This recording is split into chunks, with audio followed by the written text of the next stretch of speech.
dia para você! Chegou a hora de trazer as principais notícias do nosso estado neste sábado. Primeiro fim de semana do mês das férias, 5 de julho, um sábado que começou com sol para agradar o pessoal que está de folga. A gente tem imagens ao vivo aqui para você do centro do Recife, onde nesse momento a gente vê algumas nuvens. E olha, fica atento porque pode chover ainda neste sábado, segundo a APAC, a Agência Pernambucana de Águas e Clima. Imagem linda que é para a gente trazer, a partir de agora, essas informações para vocês que estão ligados com a gente. 11 da manhã, 31 minutos, e nós vamos começar o nosso N1 de hoje. Tila fazendo um convite para aproveitar este primeiro fim de semana de férias no Festival de Teatro para Crianças de Pernambuco, que completa 21 anos. O nome é Festival de Teatro para Crianças, mas é festival para todas as idades, né, minha querida Bianca Carvalho? Muito bom dia para você. Oi, Clarissa, bom dia para você, bom dia para todo mundo. E este festival tem 3 palcos. Tem esse palco aqui, do Teatro Santa Isabel, que é de onde eu falo ao vivo agora. A gente tem até um cenário montado, porque às 4h30 da tarde vai ter peça aqui, que é a peça Mundo em Busca do Coração da Terra. Aí tu pode ficar pensando assim, mas como assim o Mundo em Busca do Coração da Terra? Mas Mundo é o nome do menino que vai em busca do coração da terra. É porque é a história de um espetáculo, é uma companhia de Arco Verde que vai trazer esse espetáculo, vai apresentar aqui mais tarde. Claro, vai ter a abertura, né? E depois o espetáculo que vai ser apresentado aqui. É a história de um menino que ele vai em busca do coração da terra, realmente, porque no local onde ele vive só tem sol e não tem noite. E aí o sonho dele é conhecer a lua, as estrelas. E o espetáculo mostra isso, esse imaginário infantil da busca que esse menino faz, um menino que se chama Mundo, do céu, das estrelas, de conhecer o que é a noite. Aí vê, é somente aqui no Santa Isabel, esses espetáculos acontecem em 3 teatros, não é somente aqui. Tem aqui, tem o Barreto Júnior e tem o Teatro do Parque, inclusive hoje à tarde. Tem também espetáculo no Teatro do Parque, aí tem o Barreto Júnior, que é ali no Pina. São 14 espetáculos de companhias daqui de Pernambuco e de várias cidades, tem de Moreno, de Arco Verde, tem um espetáculo de Olinda, que vem para cá também, tem um espetáculo de Portugal, que vem para cá também, e isso vai até o dia 27. O pessoal está aqui, vem para cá? Aqui, pronto, deixa eu ver. Gente, esse é o cenário da peça. Opa, chegamos aqui, uns queridos. Venham cá, meus amores. Quem é Mundo? Mundo aqui, Mundo. Mundo, tudo bem, querida? Como é teu nome sem ser Mundo? Eu sou Daniela Lima. Tudo bom, Daniela? Tudo então bom. Você é a criança que tem o sonho de ver as estrelas, de ver a lua.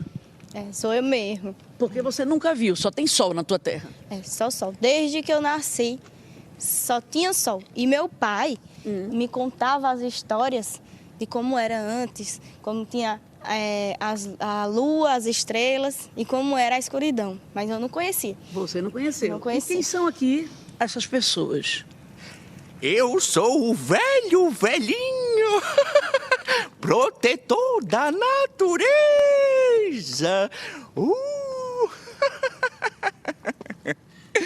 Que coisa massa, gente. E tem uma história de Caetana também. Agora, não tem uma história de Caetana, né? Vai ter uma Caetana no espetáculo? Sim, vai ter. Qual é o papel de Caetana? Porque Caetana, eu pensava que no imaginário do sertanejo, Caetana era a morte. Mas ela é a morte também aqui. Ela é a morte. A gente tem Jéssica que pode falar um pouquinho sobre. Oi, minha linda, tudo bem? Você é diretora de espetáculo? Não, eu sou atriz. O diretor é Claudinei Mendes. E você é a Caetana? Isso, eu faço Eita, a Caetana. Você é a morte. Exatamente, a Dona Morte que vem levar mundo para poder conhecer o sol de outra forma. Como é que funciona isso, gente? Que a Caetana, que é a morte, eu mesmo, eu fico pensando, se eu tivesse no meio do espetáculo, eu ia ficar com medo da morte. Eu não ia achar que a morte ia me levar para conhecer a vida. Mas Caetana vem com essa reconfiguração da morte. Ela é uma senhora, ela é uma boa velhinha que mostra o lado bonito da morte, dos outros mundos que podem ser possíveis através desse portal. Isso é muito massa, né, gente? Sabe uma coisa que eu me pergunto sempre? Esses espetáculos, que são espetáculos infantis, os adultos adultos também curtem muito, não curtem? Curtem, sim, porque esse é um espetáculo feito para todas as crianças, essas que já passaram por a gente e acompanham a gente ao longo da nossa vida. Então, o mundo é pensado para todas as infâncias. Certo. São quantos atores no palco? Somos 9 atores em palco, com bonecos, com muita magia. E quem não vir hoje, o espetáculo, vai poder ver quando? Eita, a gente vai esperar um novo convite para poder estar voltando. É só hoje? É só hoje. Eita, 4h30 da tarde, né? Exatamente, a gente está vindo pela segunda vez para o festival. A primeira vez que o mundo esteve em Recife foi através desse festival e hoje estamos fazendo a abertura desse festival, dessa coisa mais linda aqui no Teatro Santa Isabel. Que coisa boa, gente, às 4h30 da tarde, oportunidade única de conhecer Caetana, que vai estar obviamente com a roupa da morte. Isso. Mundo, que é aqui a atriz que conversou com a gente, e também a natureza, que está sendo tão bem representada aí por esses 3 atores. É isso, pessoal. Vai até o fim do mês, são 14 espetáculos, Clarissa, Teatros Barreto Júnior, Parque e aqui o Santa Isabel. Vai ser massa. Bianca, que enredo lindo que essa companhia está trazendo para esse espetáculo de hoje. Tenho certeza que a plateia vai ficar lotada. Obrigada, até já. Bom, agora a gente fala da programação da festa de Nossa Senhora do Carmo, padroeira do Recife. As celebrações começam amanhã, com missas exclusivamente na Basílica do Carmo. As celebrações vão ser às 8 da manhã, às 10, ao meio-dia e às 3 da tarde, neste domingo, tá? Só que as homenagens seguem até o dia 16, a partir de segunda-feira, por exemplo, tem missa a partir das 7 horas da manhã. A programação é diferente. A montagem da estrutura da festa de Nossa Senhora do Carmo mudou percursos de linhas de ônibus, desativou paradas aí no centro do Recife. Você encontra outras informações pelo WhatsApp do Consórcio de Transporte Metropolitano. O número é o 99488-3999. 99488-3999, todos os dias, das 8 da manhã às 6 da noite. E a ANAC, a Agência Nacional de Aviação Civil, proibiu o aumento no número de voos e restringiu as operações lá no aeroporto de Fernando de Noronha. Essa notícia está lá no G1 Pernambuco. Se você apontar seu telefone aqui para esse QR Code, você vai direto para a reportagem. A decisão foi anunciada ontem, depois que 2 aviões atolaram no pátio do aeroporto em uma semana. Você vem acompanhando nos nossos telejornais essa informação. As obras de recuperação lá do aeroporto, as obras maiores, estão paradas desde março. E o governo aqui do estado informou que essas determinações da ANAC são necessárias e fundamentais para viabilizar o andamento dessas obras de requalificação do terminal. A Secretaria de Mobilidade e Infraestrutura Estadual começou um serviço emergencial nos últimos dias e ainda vai executar a reforma completa da área. A Secretaria também informou que a obra definitiva no pátio deve começar agora, no próximo dia 15.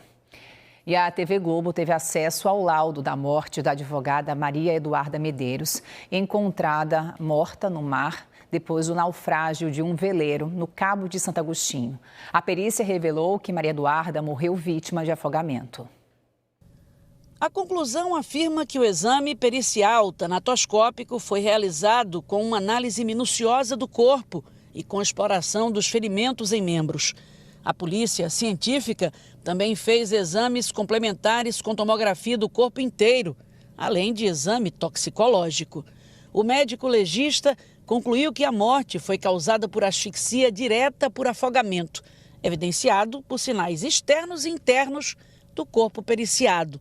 A perícia identificou infiltração hemorrágica na base do crânio, chamada sinal de Nilles, e presença de água e areia em vias aéreas superiores e inferiores. O sinal de Nilles é descrito em mortes por afogamento, sendo bastante elucidativo e característico deste tipo de morte.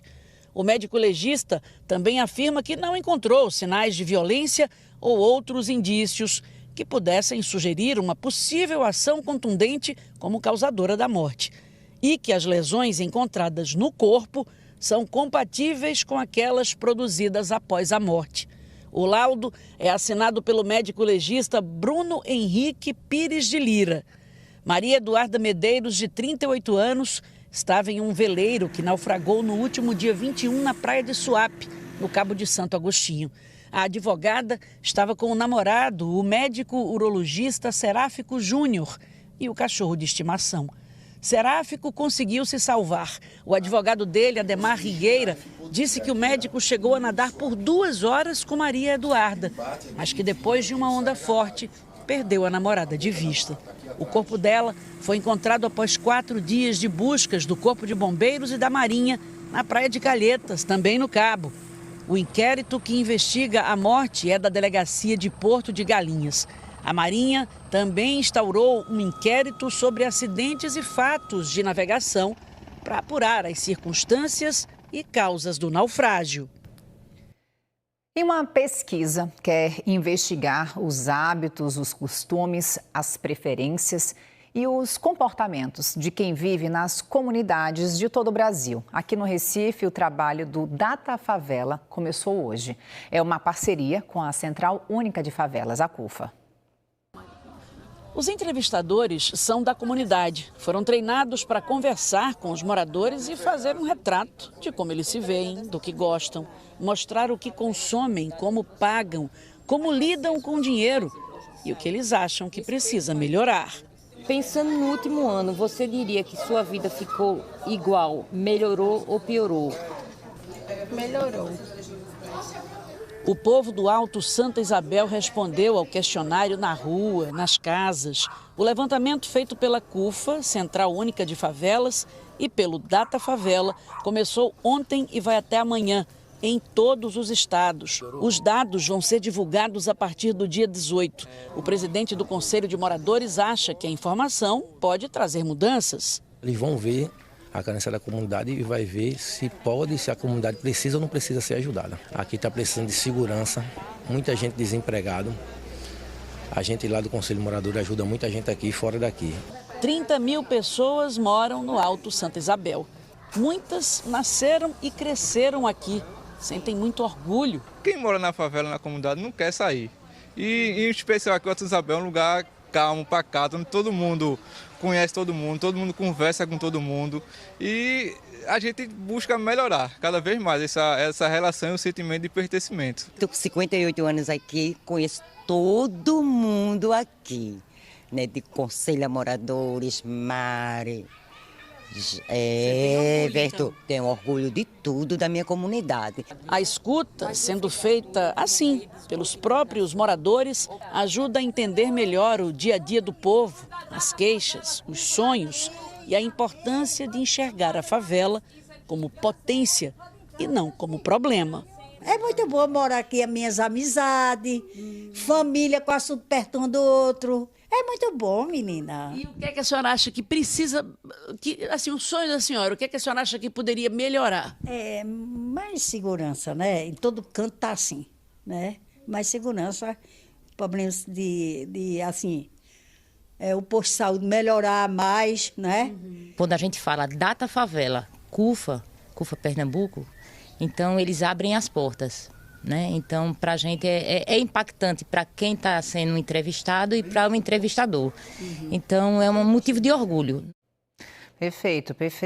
Assim, só para você prestar atenção, perceba que as pessoas que estavam na reportagem estavam com uma camisa com o nome da pesquisa que está indo lá às comunidades também, porque a gente sabe, infelizmente, como os bandidos gostam de aproveitar fatos para aplicar golpes, né? Mesmo sendo uma pesquisa de boa-fé, os bandidos vão lá e tentam enganar as pessoas, né? Bom, para a gente ficar bem atento também na hora de receber os pesquisadores. A gente vai para um rápido intervalo.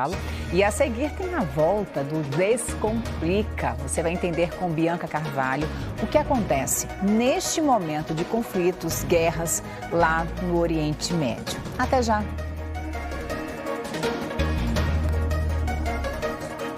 As emoções, Dieta Mundo Melhor.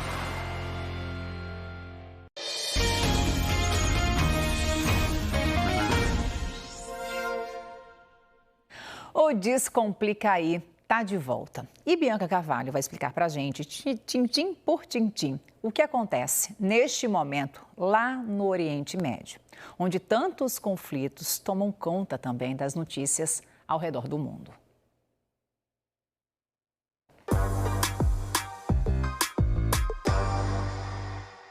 Oi, gente. Quem estava com saudade do Descomplica aí? Eu estava doidinha para descomplicar. E eu imagino que muita gente esteja se perguntando, e o nosso objetivo é esse, hein? É entender o que as pessoas estão querendo saber. Todo mundo deve estar se perguntando muita coisa sobre guerra. A gente está ouvindo o tempo inteiro falar de guerra. A gente ouviu falar de Rússia e Ucrânia, a gente já vinha há um tempão ouvindo falar de Israel, Palestina, faixa de Gaza. E agora, de um tempo para cá, sobretudo do começo de junho para cá, aí a gente ficou ouvindo Irã, Israel, Irã, Israel, Irã, Israel. Que danado é isso? A gente só pensa em por que isso acontece, né? E muita gente não entende mesmo por que isso acontece. E qual é a função desse descomplicar aí? É isso, é descomplicar. É para que a gente não fique só olhando para o fato e dizendo assim, ai, que triste, tem guerra. Mas saiba por que essa guerra está acontecendo. Por que ela começou? Quem está brigando com quem pelo quê? Então, para descomplicar, a gente chamou Ari Júnior, que é professor de geografia. E eu já começo te perguntando, Ari, um professor de geografia, normalmente tem gente que já deve estar dizendo assim, gente, por que não chamaram um professor de história? O que é que geografia tem a ver com guerra? Olá, Bianca, olá a todos que estão nos acompanhando. É interessante, né, a gente descomplicar esse tema que está tão presente no nosso dia a dia, mas às vezes a gente acha que está distante e que não é. A geografia, ela é uma ciência que tem como função analisar a estratégia do porquê acontece a guerra. Tem uma frase de um geógrafo que eu acho muito pertinente, que é Yves Lacoste, que ele diz que a geografia serve, antes de mais nada, para fazer guerra. E ele dizia que essa frase estava relacionada porque você, quando encontra o conflito, você vai entender por que ele acontece. Se é por disputa territorial, se é por questões energéticas, se é por questões ético-religiosas. Então, o professor de geografia está aqui para a gente descomplicar e entender como isso impacta nas nossas vidas e por que tantas guerras acontecem no Brasil e no mundo. E muitas guerras acontecem no Brasil e no mundo. Foi uma outra razão também da gente trazer o Descomplica aí para essa história. Primeiro, para te deixar entendendo que danado é isso e por que esse povo está brigando. E depois, para mostrar que, muitas vezes, a gente nem imagina que tem país em guerra. E esses países estão guerreando. E, às vezes, estão em guerras que duram décadas. Vamos ver. A gente até preparou uma historinha para ver, hoje, conflitos que estão ativos no mundo. Não que não haja conflitos em outros locais que não estão aí. Mas vamos lá. Ucrânia, que está brigando com a Rússia. Aí a gente tem aí Israel, que já está nesse problema há décadas, com a Palestina. Tem Sudão, tem Síria, tem Irã. Isso aqui é mais o quê? São guerras internas também, quando a gente fala de Sudão, de Síria. Isso. Quando a gente fala da Ucrânia, do problema com a Rússia, que já dura anos. Irã. Olha, a Síria, só me permita só fazer uma observação. A Síria, o chefe do Estado, Bashar al-Assad, recentemente deixou o poder e grupos extremistas ocuparam o território. Então, eles vivem uma guerra civil de anos que estourou lá na Primavera Árabe, que foi uma onda de conflitos no Oriente Médio, em que vários governos foram caindo. Bashar al-Assad resistiu durante muito tempo. Recentemente, ele sai do poder. Então, veja, já instaura uma outra tensão. E quando a gente olha para essa geopolítica atual, a gente observa muito no Oriente Médio vários conflitos. Por isso que a gente tem aqui, o Irã, a gente tem a causa palestina, a gente tem o território de Israel. Então, são conflitos dessa geopolítica atual. E de territórios que antes eram ocupados, aí aquele que ocupou, que colonizou, sai e fica confusão lá dentro. Uma confusão que a gente muitas vezes desconhece. Quando ouve falar, passa assim e nem, né? Pois é. Você fala, ali nos mapinhas a gente tinha Israel, Palestina. Eu acho muito importante que a gente lembre, apesar de não ser, no momento, a guerra de que a gente está falando mais, mas todo mundo já ouviu várias vezes na televisão esse conflito. Israel, Palestina, judeus, muçulmanos. A gente até separou algumas imagens para falar um pouco, também esclarecer para as pessoas isso, né? Imagens da faixa de Gaza. A faixa de Gaza, explica para as pessoas, faixa de Gaza, tem gente que repete esse termo, faixa de Gaza, sem saber nem o que é isso. Isso aqui está parecendo a faixa de Gaza, não sabe nem o que é. Faixa de Gaza. A faixa de Gaza, ela é uma área onde o povo palestino ocupa, resiste à ocupação de Israel. É aí, onde a gente está vendo. Que é justamente essa região. Porque assim, quando foi feita a divisão do Estado de Israel, entre Israel e a Palestina, foi feita uma divisão para que houvesse a ocupação desses dois territórios. Só que Israel se expandiu E aí essa expansão de Israel ocupou áreas, por exemplo, Jerusalém, a Cisjordânia, onde nós tínhamos povos palestinos. E na faixa de Gaza ficou o povo que resistiu à ocupação de Israel. Esse povo que hoje sofre aí, ó, a crise humanitária, as pessoas precisando de comida e às vezes sendo assassinadas na fila para comer. Esse é um dos cenários, é o cenário mais triste de uma guerra, porque assim, a guerra, ela traz muita destruição. A gente observa essas imagens, elas exemplificam o cenário de horror que vive em Gaza, de crianças passando fome, de hospitais sendo destruídos, de direitos humanos que não são garantidos e que não estão sendo garantidos.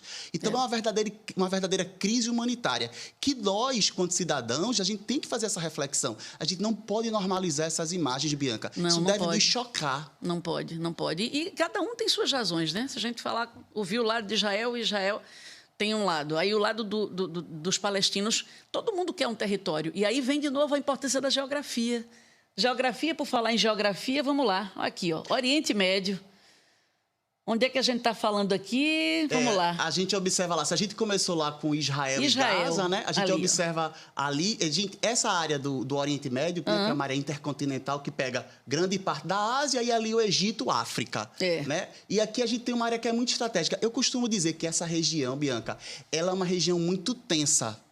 Porque ela tem uma diversidade étnico-religiosa, então ela tem uma grande variedade. E também ela é uma questão estratégica. Observe que ela tem várias rotas. Sim. E eu tenho nessa região uma concentração de recursos minerais que interessam, petróleo e gás. Então, um dos motivos que a gente pode perceber dessa região ter tantos conflitos é justamente a questão de ocupação histórica, mas também sem esquecer dos recursos minerais que tanto interessam ao Ocidente. A questão econômica, sempre o dinheiro, sempre o dinheiro. Aí ali a gente fala de Israel, a gente tem aquele amarelinho ali é o quê? Ali a gente tem o Líbano, né, ao norte de Israel. Sim. A gente tem ao sul e ali o laranjinha no meio, a gente tem a área da Cisjordânia, de Jerusalém, que é uma região ocupada pelo Estado de Israel. Tá? E mais abaixo ali a gente tem 3 pontinhos que está mais próximo ao nome Gaza, que ali justamente é a área da faixa de Gaza. Ali é aquele recorte onde o grupo que resiste. E ali milhares de pessoas tentando existir. Isso. Existir e resistir, né? Quando a gente pensa agora, vamos pensar no conflito de agora. Irã e Israel. A guerra de que a gente está falando mais agora. Essa área, né, que assim, durante muito tempo, eles vêm numa guerra indireta. Tá? Que assim, nunca tinha tido um confronto direto entre Irã e Israel na história recente. E agora nós tivemos um ataque de Israel ao Irã, que, segundo informações de Israel confirma, foi para enfraquecer a produção de armamento nuclear nessa área. Israel tem receio que o Irã venha a lhe atacar futuramente. Então, as armas nucleares, né? Isso. Eu vou até, para a gente poder destrinchar vendo, a gente vai colocar até uma reportagem que a gente tem aqui, que são reportagens de outros jornais que a gente tem dado.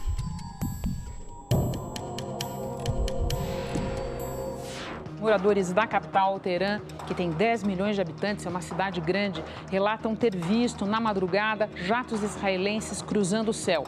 Prédios residenciais foram atingidos na região, assim como uma usina que fica na cidade de Natanz. Muito bem, esse local é considerado o coração do programa de enriquecimento de urânio do Irã, portanto, do programa nuclear. As primeiras explosões foram ouvidas na capital Teherã por volta das 9 da noite de Brasília. Israel atacou pelo menos 6 bases militares. Em Teherã, os bombardeios atingiram também áreas residenciais e também 2 condomínios com segurança reforçada, onde moram comandantes militares. O principal aeroporto de Teherã fechou momentos depois dos ataques e Israel também fechou o espaço aéreo. O primeiro-ministro israelense Benjamin Netanyahu fez um discurso televisionado logo depois, em que confirmou o ataque e descreveu o momento como decisivo na história de Israel. Disse que o objetivo é destruir instalações nucleares, programas de mísseis e também cientistas nucleares iranianos, e que a operação vai continuar pelo tempo que for preciso. A gente meio que deu, né, fez um geral para que as pessoas entendam do que se trata. Então, vamos lá. A gente vinha falando de Israel e Palestina, falando de uma disputa por território. Isso. Aí agora a gente vai falar de Israel e de Irã Mas aí, seguindo, nesse caso, a gente vai seguir as instalações nucleares. Nucleares, como diz a reportagem. É uma disputa para quê? Para evitar que o Irã tenha um armamento nuclear fortalecido. Isso. Essa guerra, nesse momento, o contexto dela é justamente para enfraquecer o programa nuclear iraniano. Tá? A gente sabe que o Irã, Bianca, ele assinou um tratado onde ele se compromete a não proliferar armamento nuclear. Então, esse é o tratado que foi assinado. Porém, as agências internacionais, e aí no caso ligadas à ONU, elas informam que o Irã já vem enriquecendo urânio a ponto de produzir armamento nuclear. E o Ocidente tem um receio que, se houver de fato esse armamento, quais são as consequências que isso traz para o mundo?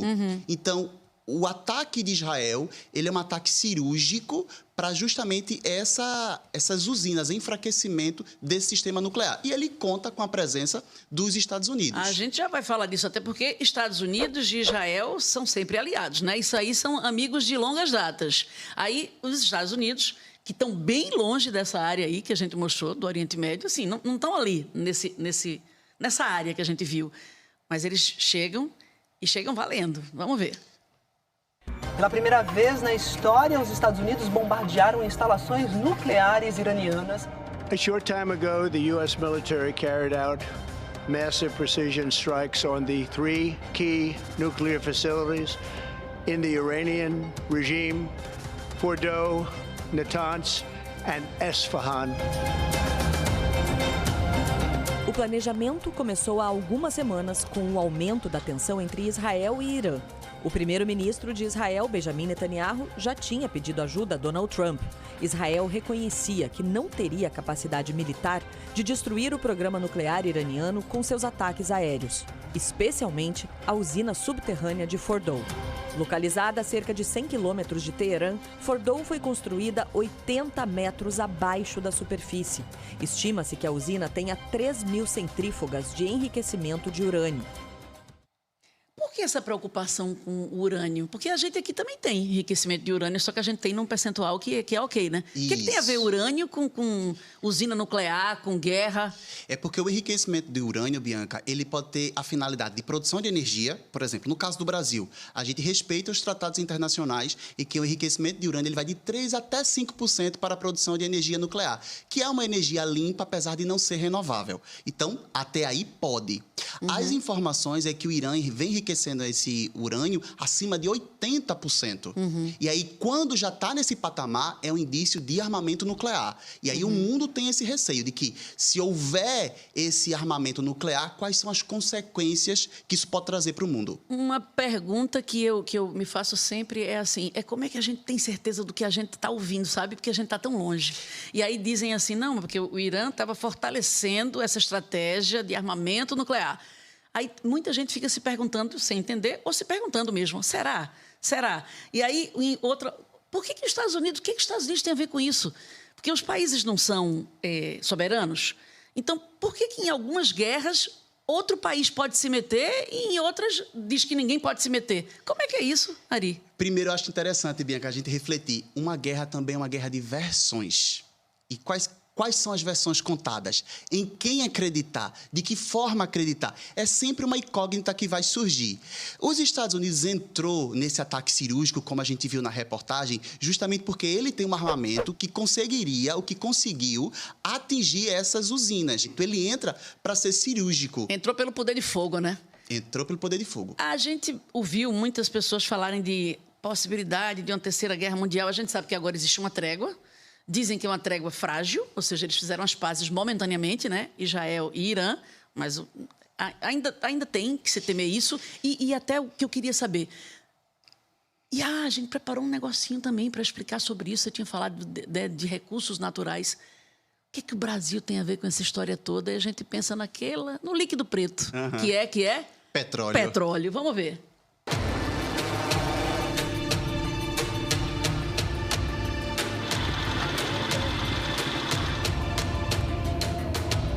Depois dos bombardeios dos Estados Unidos, a grande preocupação é que o Irã feche o Estreito de Hormuz, um canal fundamental para todo o mercado mundial de petróleo.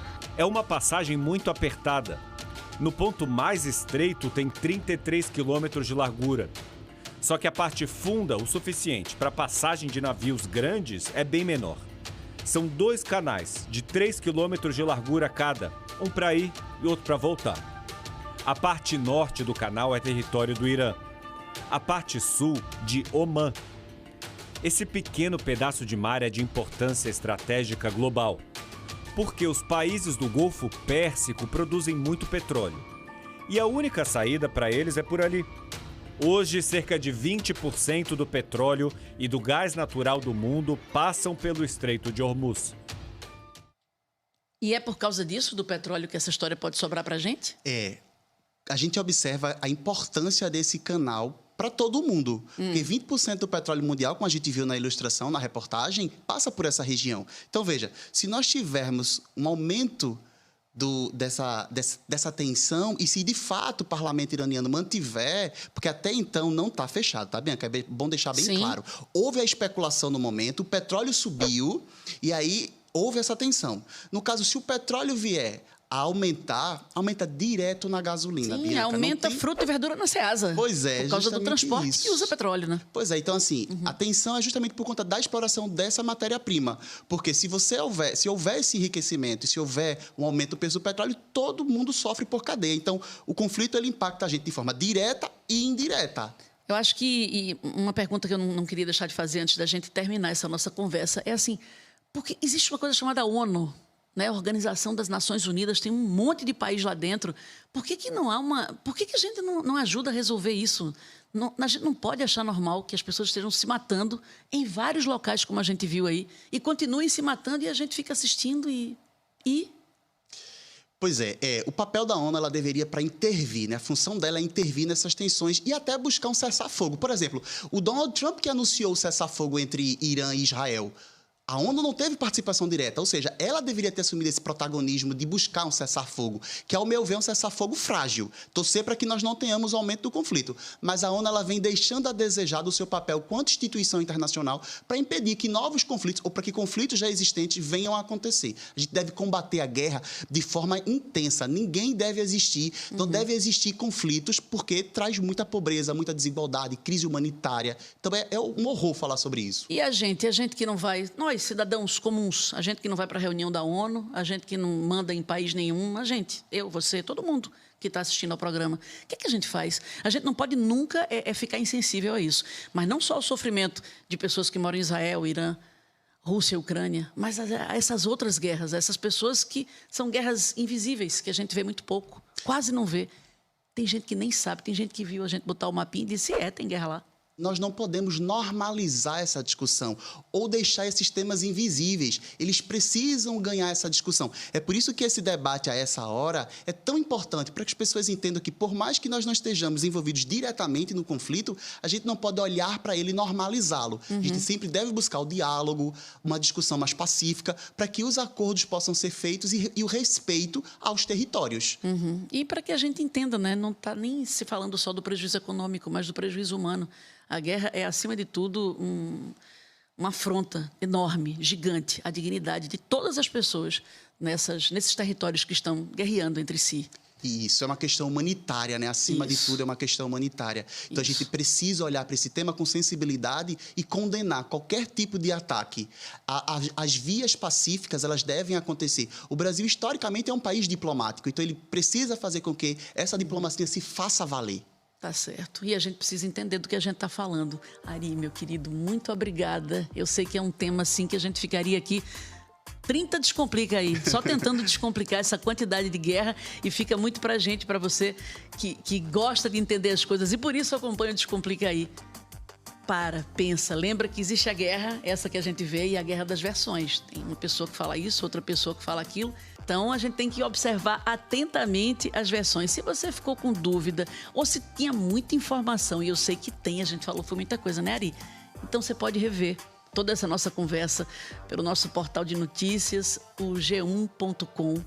E a gente continua aqui descomplicando a tua vida e tentando imaginar aquilo que você precisa saber e entender para levar melhor a tua vida e ter melhor consciência crítica e também poder interferir nas coisas, né? Que tenhamos cada vez mais paz no mundo, né? É isso que a gente prega, é isso que a gente espera. Paz no mundo. Descomplicando, querido. Obrigado. Eu que agradeço. Um cheiro.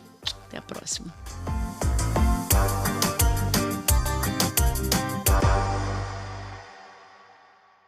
Nosso assunto agora, capoeira. Uma expressão cultural e esporte afro-brasileiro que mistura arte marcial, dança, música, arte marcial que foi trazida para o Brasil por escravos africanos. E neste mês de férias, integrantes do grupo Frevo, Capoeira e Passo de Olinda ensinam capoeira de graça. É pelo beco de Mané Mansinho, no bairro do Varadouro, que se chega na sede do grupo Frevo, Capoeira e Passo, fundado há 40 anos.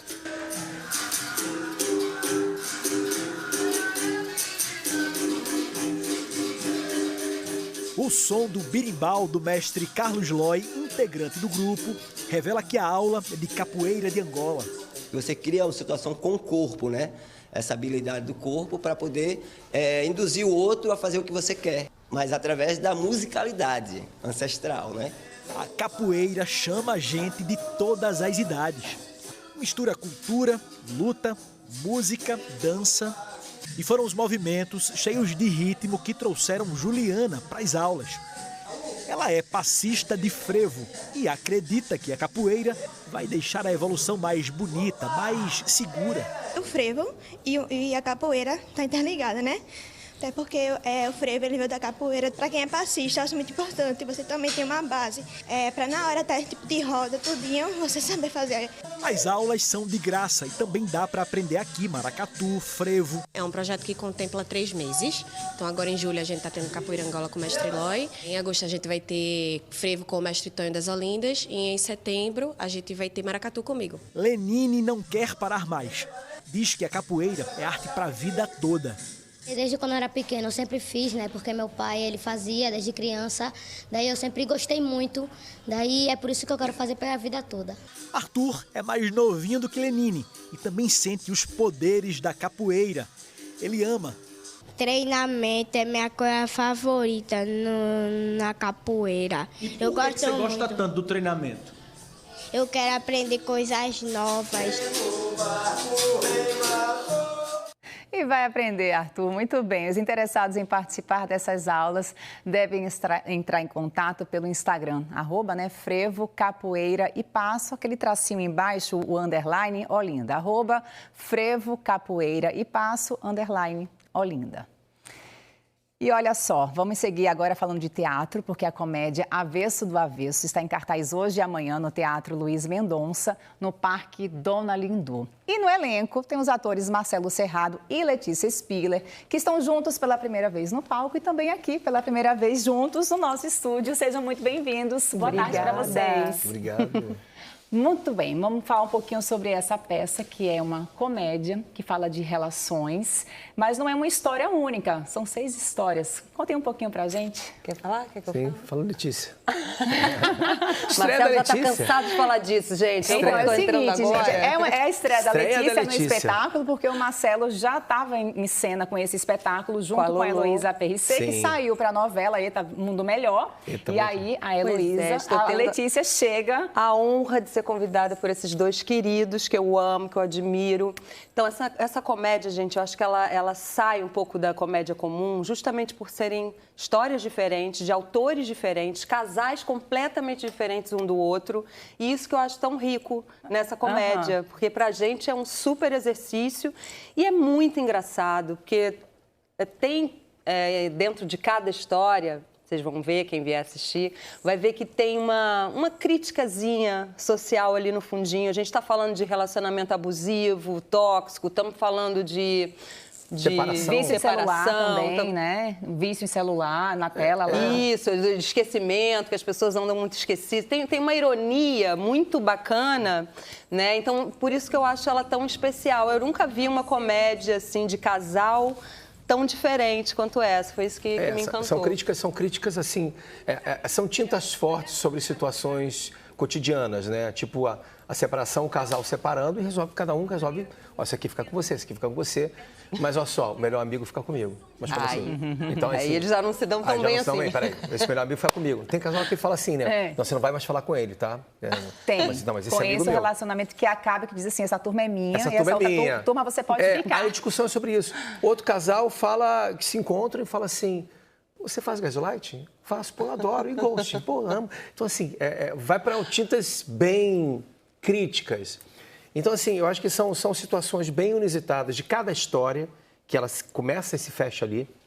E a gente vai fazendo esses personagens dentro do decorrer da peça. Então, o público vai entendendo que aquilo é uma outra história, né? E que a gente está com o mesmo figurino, mas faz outra pessoa. Então, é um grande exercício para o ator e para quem está vendo também. Se diverte e acaba, opa, estou me identificando com aquilo. Se identificando mais com uma ou com outra história, né? Então, eu acho que é um exercício muito bacana para os atores e para quem assiste, porque vê uma comédia inteligente, bem escrita e com uma atriz talentosíssima como a Letícia. Olha, tem imagens do ensaio de ontem, né? A gente está assistindo alguns trechinhos. Alguns trechos. Isso foi ensaio, gente. Isso foi ensaio. E é um barato estar fazendo. Está reconhecendo que é ensaio, desculpa, Marcelo, por conta da roupa que vocês estavam usando, é isso? Sim, a Letícia está caracterizada e eu não. Ah, tá. Esse é o começo do espetáculo, né? Que a gente... porque eu queria ensaiar com a roupa toda, que eu nunca tinha ensaiado, com sapato, com a roupa, para sentir, né? E é aquele que hoje abrimos uma sessão extra, às 18 horas, está lotado. Isso, gente. Então vamos abrir hoje às 18 horas, se você não teve a oportunidade de ver as outras sessões que está cheia, vá correndo no teatro hoje, Luiz Mendonça, às 18 horas, que a gente abriu uma extra para vocês. Às 6 da noite e também às 8 da noite, então o outro que já está... O outro está lotado, mas que maravilha! E amanhã às 6 da tarde também, né? Amanhã não tem mais ingresso, tem ingresso para hoje às 6. Isso, hoje ainda tem ingresso para as 6, gente, corre lá. Então, você estava falando dos textos, eu só queria dizer que são 6 histórias que a gente conta, que anotei aqui os autores que são bem consagrados da nossa comédia, né? O Aloysio de Abreu, Cláudia Tages, o Gustavo Pinheiro, Regiana, Antonini e também a Tati Bernardi. Tati Bernardi, que é uma craque, né? Pois é, maravilhosa, Tati. E que tem aquele quadro de entrevistas no UOL, né? Que é maravilhosa, eu sou fã dela. E a cena dela é muito emblemática. E também Gustavo... Obrigado, Tati. É a minha cena. E o Gustavo Pinheiro também, que é um autor que é incrível, que a lista da Lília Cabral e a peça do Fafá, do Fagundes, é dele também. E para vocês são amigos. Eu estava vendo uma entrevista que a Letícia falou, vocês são amigos, têm uma amizade aí de 3 décadas. E levar a comédia, para vocês é mais um momento também. Tem o profissional, mas também uma diversão entre amigos. E acaba ficando muito mais leve. É muito melhor quando é alguém que a gente conhece, que a gente tem carinho, né? Intimidade, parceria. Né? Letícia, então já conheço Letícia de muitos anos. Quando ela entrou na TV... Vocês foram irmãos, inclusive. Foram irmãos em 4x4, né? 4x4 e depois ela... No dia que nasceu o filho dela, eu fui a primeira pessoa que levou o charuto no... É verdade, gente, na maternidade. Foi uma das primeiras visitas. Ai, que Pedro, legal. Que hoje em dia virou uma estrela, né? Exatamente. É mais bonito que o pai, inclusive. Bom, gente, vamos reforçar então esse convite hoje e amanhã, avesso do avesso, lá no Parque Dona Lindu. Hoje, então, tem essa sessão extra, 6 da noite, para ver a estreia da Letícia Spiller. Venham, gente, venham. Tô nervosa, tô ansiosa. Muito obrigada, Marcelo e Letícia. Muito sucesso para vocês. Obrigado. Que vocês possam voltar com esse espetáculo também aqui ao Recife mais vezes. Obrigada. A gente ama isso aqui. Sucesso e melhoras para o Marcelo, que está meio resfriado. Espero que vai dar tudo certo. Vai dar tudo certo. Capricha na hidratação. Obrigada. Obrigado, gente. Bom, gente, vamos seguir nesse assunto de teatro, porque também tem espetáculo para criançada. Estamos no mês de férias. Bora voltar para cá, ó. Conversar com Bianca Carvalho, que hoje está acompanhando o ensaio de um espetáculo maravilhoso que será hoje à tarde, Bianca. E vocês viram, né, que tem a história do menino, que se chama Mundo, que está em busca do coração da terra. Ele está doido para ver a noite, porque no mundo que ele está vivendo só tem sol. E aí, mais um trechinho aqui desse ensaio, que é um ritual. Apagava o clarão do dia, trazendo a escuridão da noite. É o ritual de transformação do dia em noite, que é isso, né? Que é o que o mundo, que é o menino, estava buscando. Vou conversar com a Edivane Batista, ela que agarra com unhas e dentes essa história desse festival de teatro infantil. E Rui está aqui com quem? Com quem, Rui? Festivaldo! É muito prazer, Festivaldo. Eu sou... Festival de Teatro para Crianças de Pernambuco, em forma de boneco. Em forma de boneco, de hoje até o dia 27, Edivane. Vocês privilegiaram trazer peças. Como vocês montaram a curadoria desse festival dessa vez? Existe uma curadoria com 3 profissionais, né? E aí a gente recebe as propostas e é feita a seleção. Aí tem grupo de quê? Tem grupo de onde? A gente tem Recife, região metropolitana, Olinda, Rio de Janeiro, Portugal. Uma montagem egípcia, espanhola, pernambucana, porque mora aqui, mas é de lá, volta. E são 14 espetáculos durante o mês de julho, né? E já tem espetáculo lotado. Eu gosto logo de falar assim, porque quando a gente fala que lotou, é sucesso. É muito lindo ver que amanhã está quase lotada a sessão, né? Que é o Pinóquio, da Roberto Costa Produções. E a gente segue o mês todo, tá? Então, assim... Vai lá no site www.teatroparacrianca.com.br e fica por dentro da programação para não perder, porque criança gosta de teatro. Quem não vai gostar disso? Adulto também gosta. Só para a gente não se perder, hoje a gente tem essa daqui, Mundo em Busca do Coração da Terra, e tem mais o que hoje? Hoje a gente tem no Teatro do Parque, às 16h30, O Segredo da Arca de Trancoso, também um texto premiado de Luiz Felipe Botelho pela Cênicas Companhia Repertório. Preços de quanto a quanto, Ed? A gente tem ingressos entre R$20, meia e R$80 inteira agora, né? Agora, tá certo. Minha querida, muito obrigada, e a gente encerra com as imagens, com essa cenografia belíssima do Mundo em Busca do Coração da Terra, que é a peça que vai ser apresentada logo mais às 4h30 da tarde aqui no Teatro Santa Isabel. Clarissa. Sabendo que esse festival vai ser um sucesso. Muito obrigada. Boa tarde para você, Bianca. Boa tarde para você também que nos acompanhou aqui no NE1 deste sábado. Tenha uma ótima tarde. Te espero mais tarde, tá? Lá no NE2. Tem agora a Globo Esporte com vocês.